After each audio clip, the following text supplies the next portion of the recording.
하나님의 말씀은 이사야서 20장 1절에서 6절까지 말씀입니다.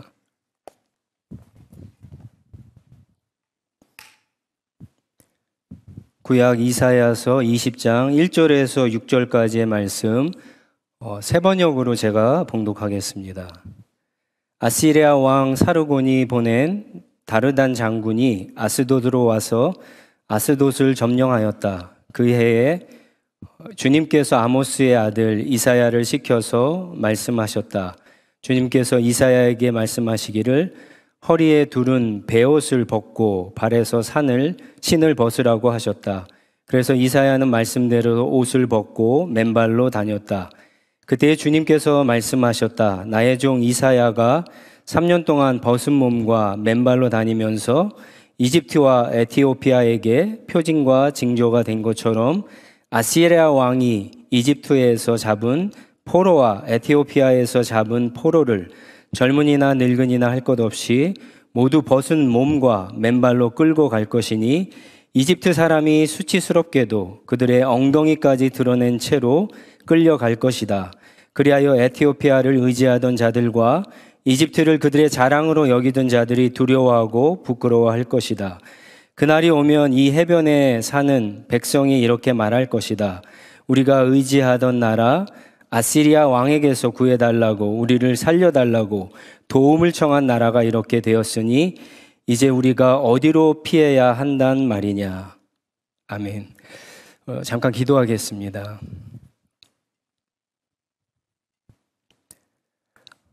참 좋으신 하나님, 감사합니다.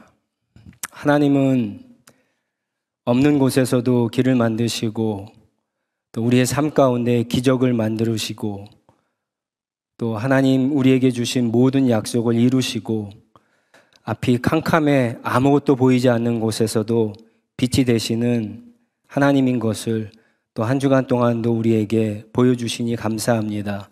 또 앞으로도 그런 하나님으로 우리의 앞서서 우리를 인도해 주시고 보호해 주실 것을 믿고 주님 감사합니다. 그 은혜를 기억하며 하나님 앞에 이 예물을 드립니다. 하나님 이 예물을 기뻐 받아주시고 이 예물보다 우리의 믿음이, 우리의 마음이 하나님을 향한 우리의 사랑이 더욱더 커질 수 있도록 하나님 우리에게 하나님의 사랑과 은혜를 더 알게 하여 주시옵소서. 그래서 주님 이 땅에 특별히 어려운 시대에 하나님은 우리를 왜 모이게 하셨는가? 왜 하늘시학교회를 이곳에 두셨는가? 그 의미를 발견하고 하나님의 부르심에 합당한 그러한 삶을 살아갈 수 있는 우리 모든 성도들의 삶이 될 수 있도록 하나님 인도하여 주시옵소서. 무엇보다도 하나님의 말씀은 이 어두운 세상에 빛이 되시는 줄 믿습니다. 오늘도 주신 말씀을 통해서 먼저 하나님 우리의 영혼에 어두운 곳을 밝혀주시고 우리의 인생에 어두운 곳을 밝혀주셔서 우리가 빛으로만 하나님과 동행하며 살아갈 수 있도록 말씀의 은혜를 허락하여 주시옵소서. 존귀하신 예수님의 이름으로 기도합니다. 아멘. 요즘 한국은 트로트 전성 시대라 그러죠. 방송만 틀면 음악 방송이나 예능 프로그램이나 광고나 트로트 가수들이 안 나오는 곳이 없습니다. 보신 분들도 있겠지만 올해 초 한 케이블 방송에서 했던 내일은 미스터 트롯이라고 하는 오디션 프로그램이 대박이 났습니다. 그래서 트로트가 이제는 어른들, 중장년층뿐만 아니라 10대와 20대들도 좋아하는 하나의 문화 아이콘이 됐습니다. 왜 이렇게 사람들이 트로트에 열광을 할까? 여러 가지 원인들이 있지만 아마도 코로나 이런 어려운 시대에 중장년층에게는 옛날에 좋았던 추억을 떠올리게 하면서 힐링을 주고 또 항상 새로운 것을 찾는 젊은이들에게는 아마 그 코드가 딱 맞았던 것 같습니다. 그리고 무엇보다도 이 트로트가 가지고 있는 따라 부르기 쉽고 중독성이 있는 멜로디와 그리고 굉장히 현실적인 제목이나 가사, 저는 투마치 현실주의라고 그렇게 표현하고 싶은데 그런 너무나 현실적인 가사와 제목이 어필한 것 같습니다. 근데 사실 트로트의 제목이나 가사들을 보면 굉장히 유치합니다. 그런데 중독성이 또 강합니다. 예를 들어서 아마 다 들어보셨을 거예요. 트로트 제목 중에 네가 왜 거기서 나와? 들어보셨죠? 제가 갑자기 이렇게 이걸 하면서 집에서 한번 설교를 이렇게 해보니까 자꾸만 음이 따라서 나와갖고 조심하려고 하는데, 네가 왜 거기서 나와? 아니면 오빠 한번 믿어봐? 사랑에 대한 노래들이 많더라고요. 사랑의 내비게이션. 좀 어울리지 않죠? 사랑과 내비게이션이 무슨 상관이 있는가? 사랑의 배터리, 사랑의 밧줄, 사랑은 아무나 하나, 이런 제목도 있어요. 나 잡아봐라, 태클을 걸지 마, 가진 게 너무 없는 내 남자. 여러분 어떠세요? 이런 제목들 들어보면 너무 유치하지 않나요? 근데 너무 확 와닿죠. 제목만 들어도 이게 무슨 노래구나, 그 노래의 주제를 알 수 있을 정도로 확 와닿습니다. 근데 이 트로트 가사는요, 더 유치합니다. 더 마음에 확 와닿습니다. 2005년에 박상철 씨가 부른 무조건이라고 하는 트로트 노래가 있습니다. 노래방에 가면 부르는 트로트 탑 10에 드는 한국 분들이 많이 좋아하는 노래인데, 그 가사를 소개하면 이렇습니다. 당신을 향한 나의 사랑은 무조건 무조건이야. 당신을 향한 나의 사랑은 특급 사랑이야. 태평양을 건너 대서양을 건너 인도양을 건너서라도 당신이 부르면 달려갈 거야. 무조건 달려갈 거야. 정말 유치한데 여러분 가사가 쏙쏙 들어오지 않습니까? 굉장히 공감이 가지 않지 않습니까? 그런데 저는 이 가사를 보면서 주어만 바꾸면요, 심지어 이 트로트가 복음적이기까지 하다고 생각을 합니다. 오늘 읽은 본문에 나오는 이사야의 행동이 어떻게 보면은 굉장히 유치한데요. 근데 그 메시지가 굉장히 쉽고 현실적이고 유다 백성을 향한 하나님의 마음과 뜻을 잘 전달하고 있기 때문에 그렇습니다. 2절을 보면요, 이사야야 옷과 신을 벗고 나체로, 그렇죠? 다니라고 하나님이 이상한 명령을 하세요. 근데 이게 하나님의 메시지였습니다. 이사야는 당대에 가장 높은 교육을 받은 왕족이에요. 그것도 결혼을 해서 자식도 있는 존경받는 남편이고 아버지였습니다. 하나님의 거룩한 선지자인데 이 선지자에게 나체로 옷을 벗고 거리를 다니라고 하니 얼마나 이상한 명령입니까? 하루 이틀도 아니고 3년 동안이나. 너무 황당하고 부끄럽고 수치스러운 명령이 아닐 수 없습니다. 근데 이사야는 하나님의 신실한 선지자이기 때문에 순종을 합니다. 성경을 보면 하나님이 이런 명령을 가끔 내리실 때가 있거든요. 이사야와 같은 시대에 활동했지만 이사야는 유다에서 활동했고 북이스라엘에서 활동했던 호세아 선지자에게 하나님은 어느 날 창녀와 몸을 파는 여인과 결혼하라는 명령을 내리십니다. 하나님의 거룩한 선지자가 음탕한 창녀와 결혼하라고 하는 말씀 자체가 이상하지 않습니까? 그런데 그것은 당시 북이스라엘이 거룩하신 하나님께 저지른 영적인 간음죄를 표현하고 있는 거죠. 이사야의 이런 행동 역시 하나님의 메시지인데 과연 무슨 뜻일까? 유다가 하나님을 의지하지 않으면 그렇게 부끄러움, 그런 수치를 당할 것이라고 하는 메시지가 있는 거죠.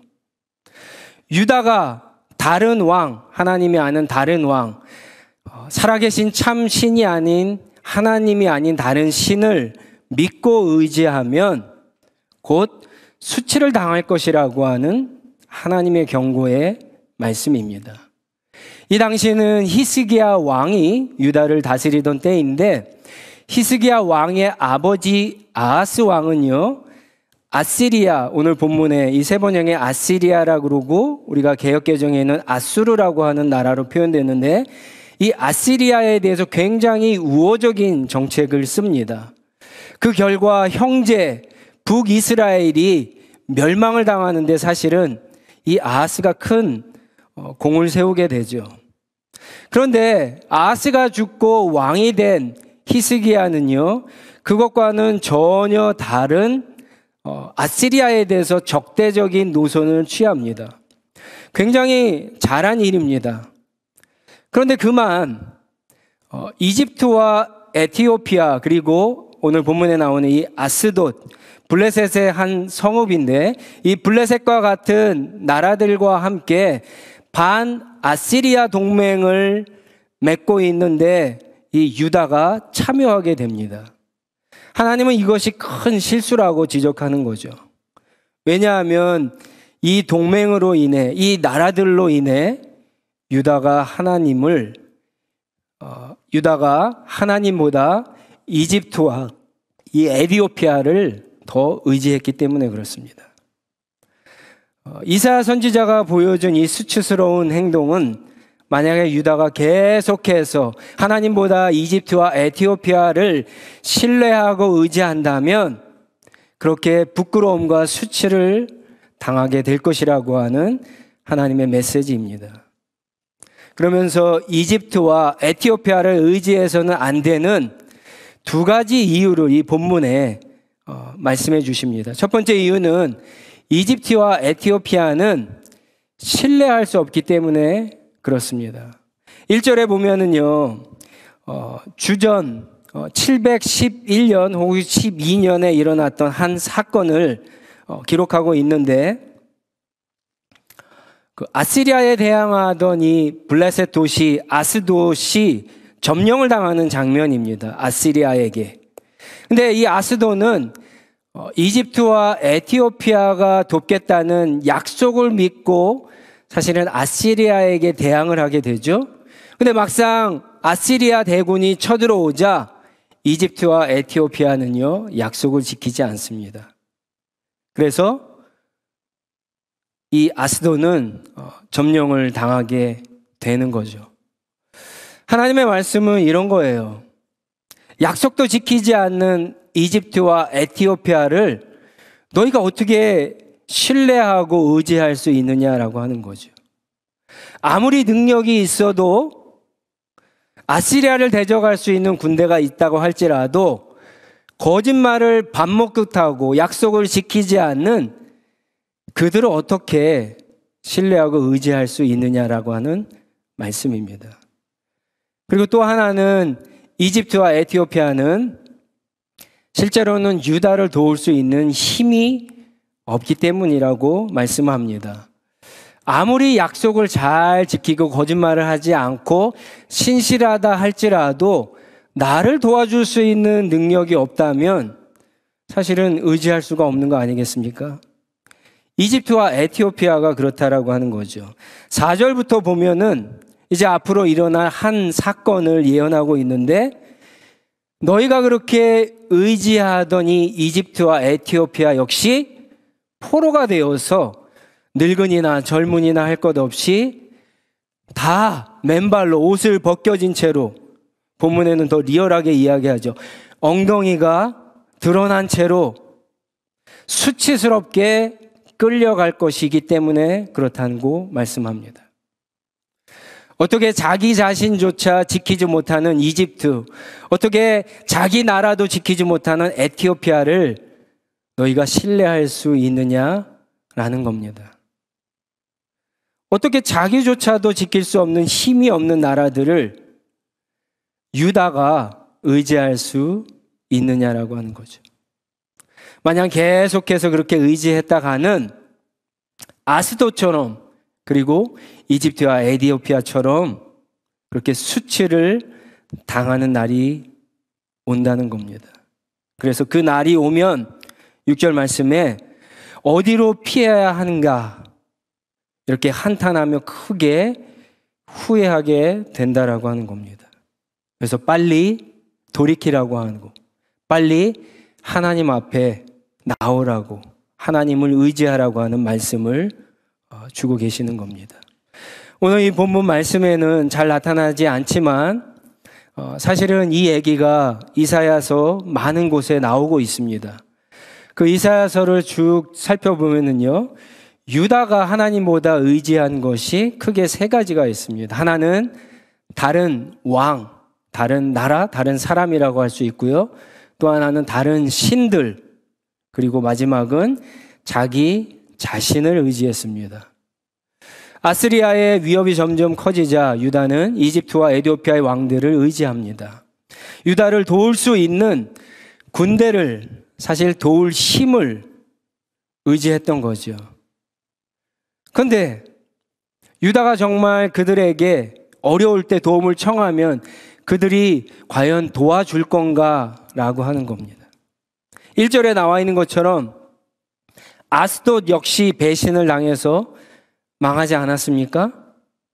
그렇다면 유다 역시, 그렇다면 우리 역시 하나님이 아닌 다른 우리 안에 있는 어떤 이집트, 에티오피아에게 도움을 청하면 그것이 무엇이든지 간에 과연 우리를 도와줄 수 있느냐라고 하는 거죠.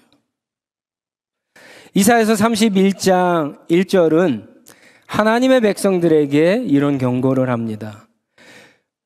도움을 청하러 이집트로 내려가는 자들에게 재앙이 닥칠 것이다. 그들은 군마를 의지하고 많은 병거를 믿고 기마병의 막강한 힘을 믿으면서 이스라엘의 거룩한 분을 바라보지 않고 쳐다보지도 않고 주님께 구하지도 않았다. 기도하지도 않았다. 왜 유다가 하나님을 보지도 않고 기도하지 않았다고요? 이집트의 군대를 하나님보다 더 믿었기 때문에 그렇습니다. 여러분, 우리가 어떤 문제와 위기 앞에 즉시 기도하지 않을 때가 있죠. 즉시 기도하지 않을 때. 왜 그럴까요? 믿는 구석이 있어서. 무언가 하나님보다 먼저 떠오르는 내가 믿는 그 어떤 것이 있어서 그런 거죠.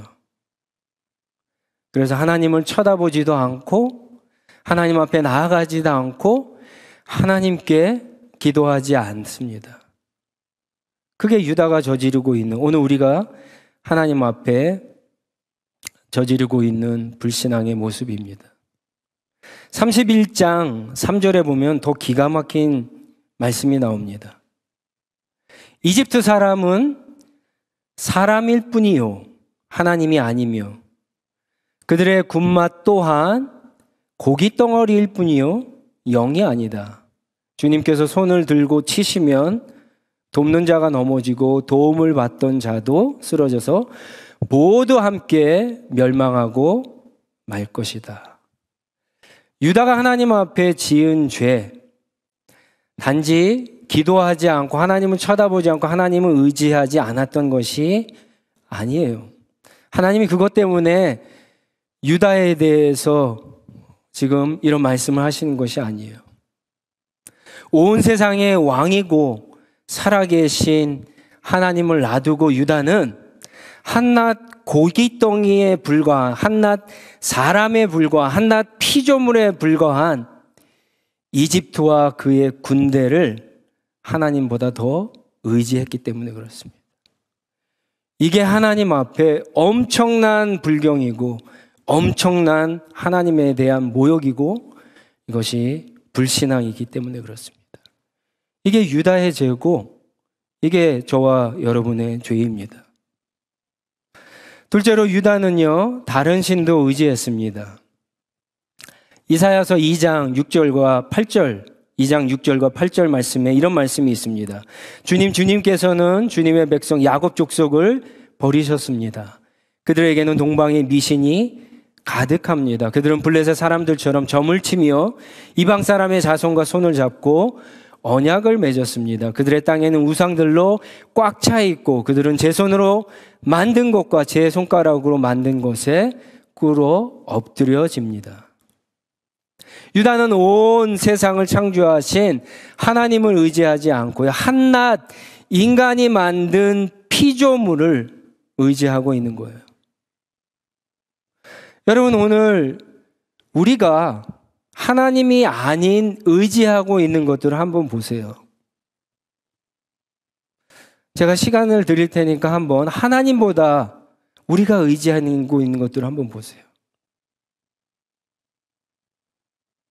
여러분 마음속에 떠오르는 것들이 혹 있으면 그것들은 다 하나님이 우리에게 주신 거, 하나님이 만드신 거, 아니면 우리가 만든 우상에 불과하다는 거예요. 근데 그것을 하나님과 비교해서 하나님보다 더 신뢰하고 하나님보다 더 그것을 의지하고 있는 겁니다.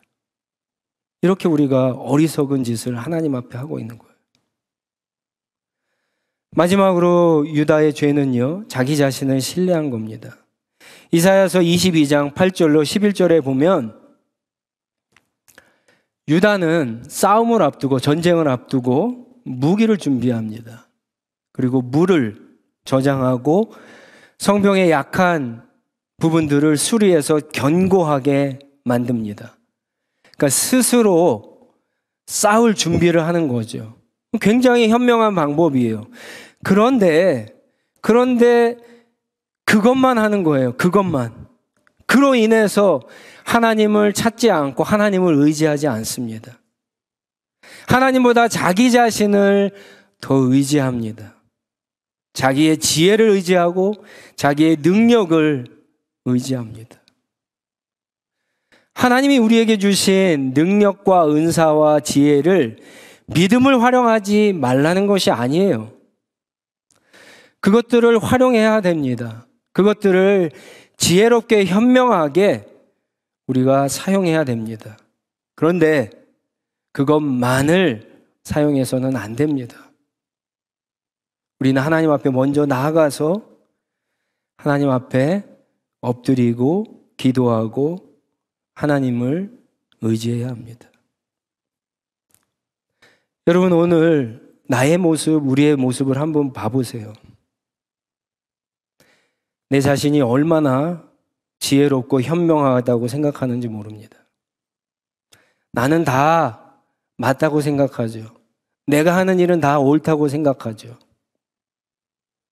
지금도 맞고 내일도 맞고 앞으로도 맞다고 생각해요. 내가 하는 일은 얼마나 똑똑하고 나는 얼마나 일을 잘한다라고 여기는지 모릅니다. 우리 가운데 그런 분도 아마 있어요. 비교해보면 그런 분들 계십니다. 근데 문제는 그 현명함, 그 지혜로움, 그 똑똑함 때문에,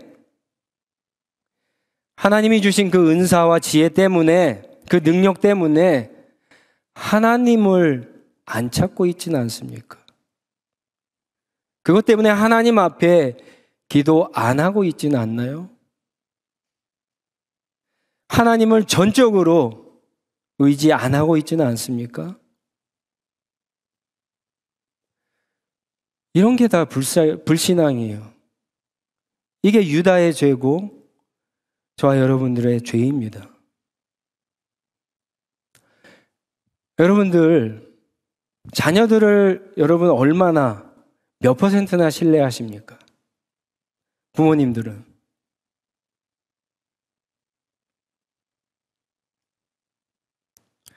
우리 자녀들은 우리 부모님들을 몇 %나 의지하십니까?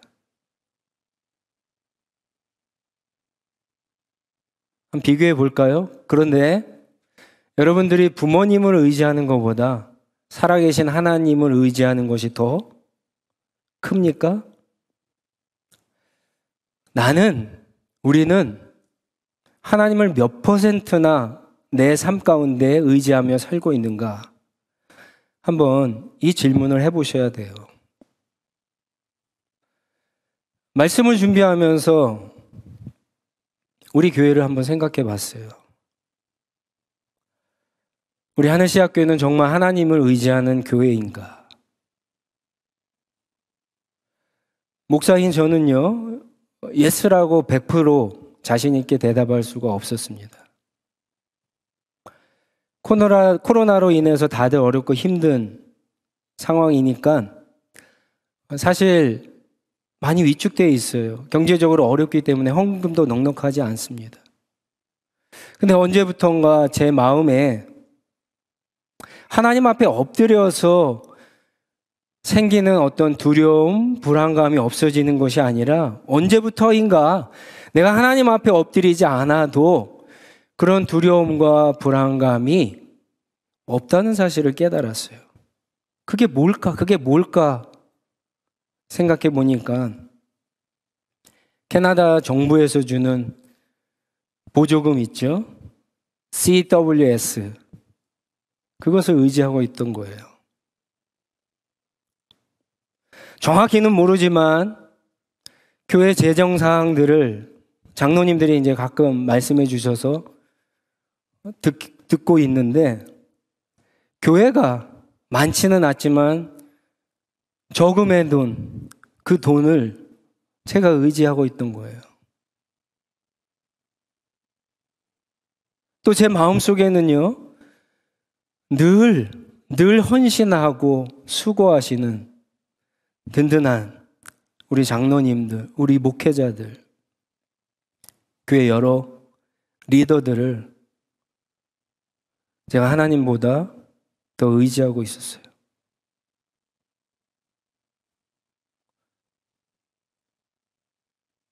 그리고 무엇보다도 제 마음 한구석에는 혹시라도 교회가 어려워지면 우리를 도와줄 든든한 백이 있었어요. 그게 무언가 생각해 보니까 미랄교회였어요. 교회가 어려워지면 미랄교회, 우리 형제교회가 가만히 있지 않을 것이다. 제 스스로 그렇게 생각했던 것 같습니다. 만약 이대로 계속해서 간다면 우리 하늘시학교회가 어떻게 될까요? 부끄러움을, 수치를 당하게 될 거예요. 우리 성도님들은 어떠신가요? 하나님보다 더 의지하는 것들이 분명히 있으실 거예요. 늘 옆에 있는 든든한 남편, 나보다 더 부지런한 아내, 나는 그렇게 살지 못했지만 잘 나가는 자식들, 늘 어려운 가운데에서도 자식을 먼저 생각해 주시는, 그래서 도와주시는 부모님, 내가 살고 있는 집, 통장에 있는 돈, 내가 어디 투자했던 투자금, 그것이 이자가 붙어서 어느 날 나에게 올 거라고 하는 생각, 부모님이 나에게 주신 유산, 나를 좋아하고 나를 신뢰하고 따르는 사람들, 보험, 교회 안에서는 저를 포함한 목회자들, 우리 든든한 장로님들, 늘 헌신하고 있는 씨앗장들, 제자 훈련을 이끄는 이끄미들, 여러분들 의지하고 있지 않나요? 하나님보다. 그래서 하나님을 잘 찾지 않고 하나님 앞에 기도하지 않고 하나님을 절대적으로 의지하지 못하고 있는 거 아닌가요? 빨리 바꿔야 됩니다. 하나님이 우리에게 주신, 하나님이 만드신, 인간이 만든 그런 우상들로부터 신뢰하고 의지할 대상을 하나님으로 빨리 바꿔야 됩니다. 그렇지 않으면 수치를 당하게 되는 거예요. 우리 가운데 100% 하나님을 의지하며 사는 사람은 아무도 없어요. 하지만 이렇게 어려운 때에, 이렇게 불안한 때에, 정말 중요한 때에, 여러분, 이런 때는 가장 먼저 하나님을 찾고 구하고 의지해야만 되지 않습니까? 정말 이럴 때에는 공동체가 함께 드리는 기도의 도움을 받아야 되지 않을까요? 나 혼자, 나 스스로 하는 것이 아니라, 그게 굉장히 쿨한 사람처럼 보이죠. 그게 굉장히 유능한 사람처럼 보이죠. 그게 굉장히 잘난 사람처럼 보이죠. 하나님 앞에서는 그가야말로 가장 교만한 사람이에요.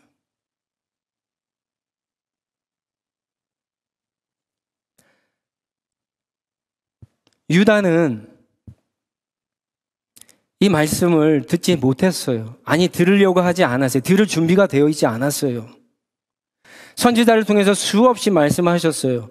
그런데 그렇게 말씀하셔도 듣지 않자 하나님은 바로 오늘 이 방법을 사용하시는 거예요. 이사야 선지자의 나체 행동을 통해서 메시지를 주시는 거예요. 얼마나 이 백성들이 하나님의 말씀을 들을 준비가 되지 않고 안 들으려고 하면 이런 행동을 통해서 경고의 메시지를 주시겠어요. 근데 여러분, 그냥 경고만이 아니에요. 만약에 하나님께서 이 백성을 심판하시기로 작정하셨다면 이런 거는 일어날 수도 없는 일이에요. 그러나 하나님의 유다를 향한 마음, 하나님의 우리를 향한 마음이 심판이 아니라 회복이고 돌이킴이고 구원이기 때문에 하나님은 이런 방법을 통해서도 지금 메시지를 주시는 거죠.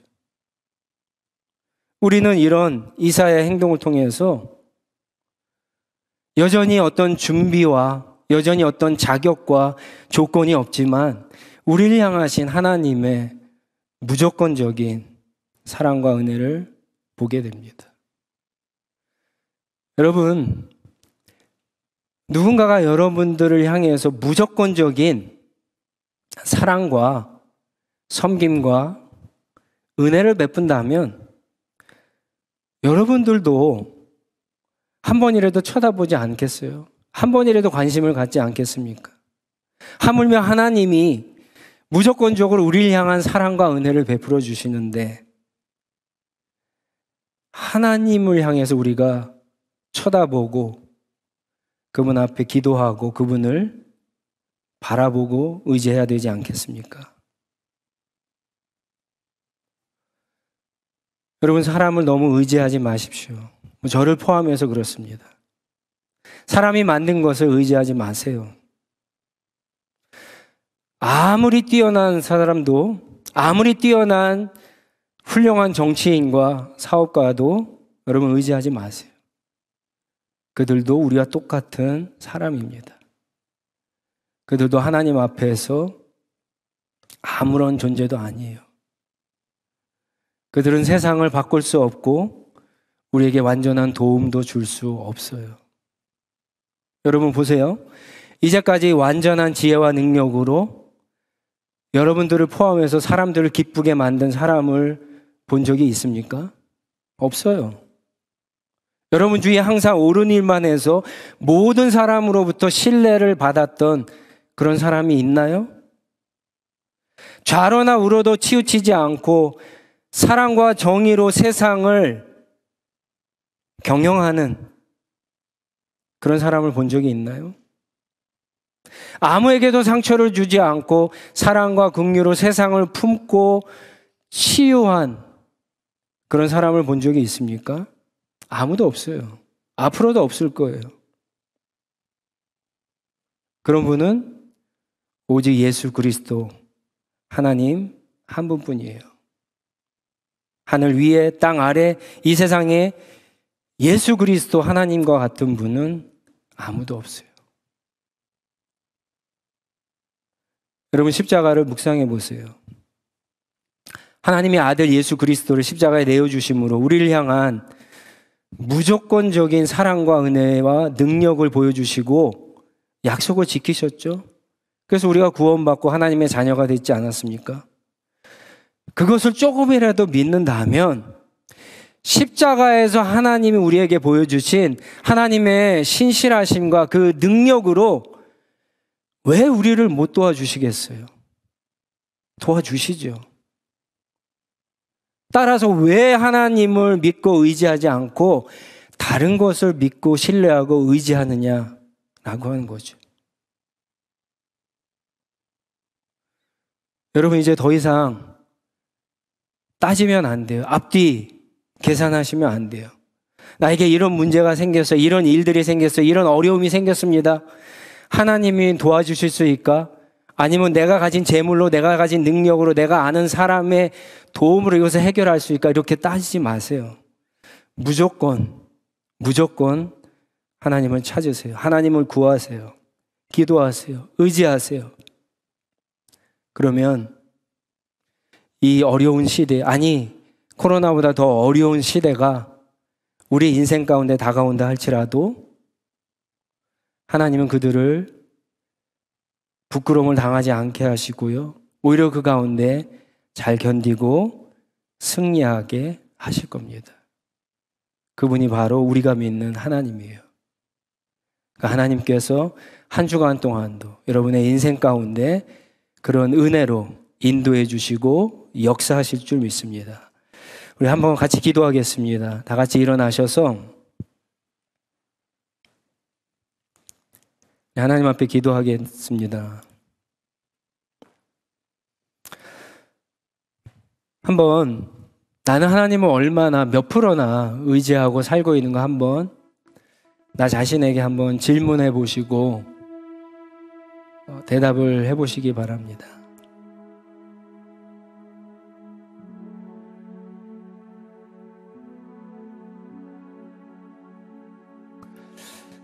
결국 우리 신앙의 가장 밑바닥이죠. 그 기초 파운데이션에 예수 그리스도 하나님이 기초를 세우지 않는 사람들은요, 그렇게 인생의 어떤 일들의 어떤 문제의 경중에 따라서 가볍고 무거움에 따라서 의지하는 어떤 대상이 달라지게 되는 거예요.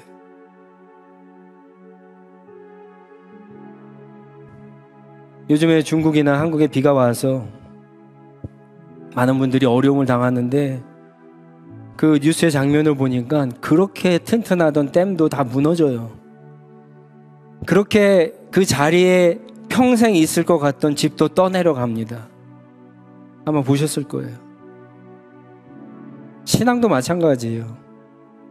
우리가 예수 그리스도 하나님으로 그 기초를 쌓지 않으면 우리 인생에 쓰나미와 폭풍우가 오면 다 무너집니다. 다 휩쓸려 떠내려갑니다. 다 산산조각이 나고 부서져 버립니다.